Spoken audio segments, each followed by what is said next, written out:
There were a lot of really funny things that would happen with Guruji, because he would be, particularly in the old shala, he would be, asleep in the corner, and you would think that he was asleep, which was interesting, sort of on a stool in the corner of the room.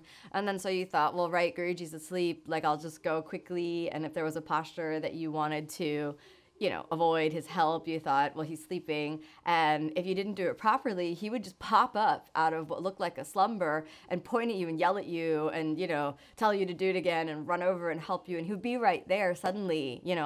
And so, things like that happened for me. I remember Utthita Hasta Parankrishtasana was a challenging posture for me. I would always lose my balance.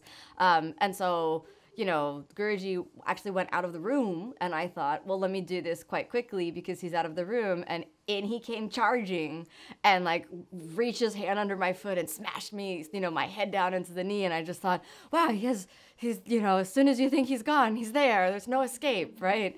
And it was just like this again and again. I think, especially as he got older, people would sort of take for granted that maybe he's just snoozing in the corner, but he was so tuned in to maybe a different flow, you could say. So he could close his eyes and almost tune into the room in a way that I couldn't do that. Or to close my eyes in the corner, I'd be falling asleep.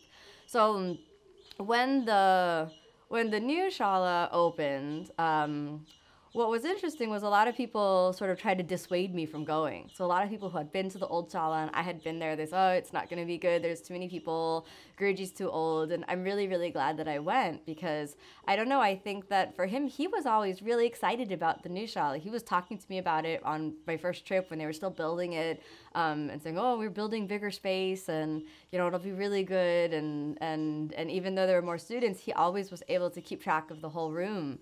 So, when I started learning the advanced postures, then he was right there with me through every step of the way. It's nothing passed from his gaze.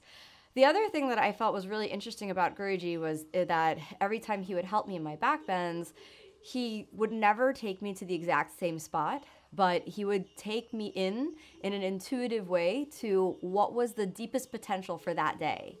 And it would never be to the point of injury. It would be just to the exact potential of that day.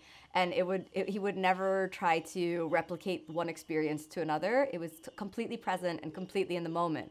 So on days that I was really open, he followed that and let me express that. And on days that I was a little bit tighter, he just let me be, to a reasonable capacity that I could work. And I've really learned from that as a teacher, which is to really be present with the student's journey and help them, in their journey day to day, and not hold some preconceived notion of what they've done in the past, but to understand that yoga is something that is happening anew in the present moment each time it's experienced. Just because you do something one day, or just because a student does something one day, does not mean that they can do it forever, forever again.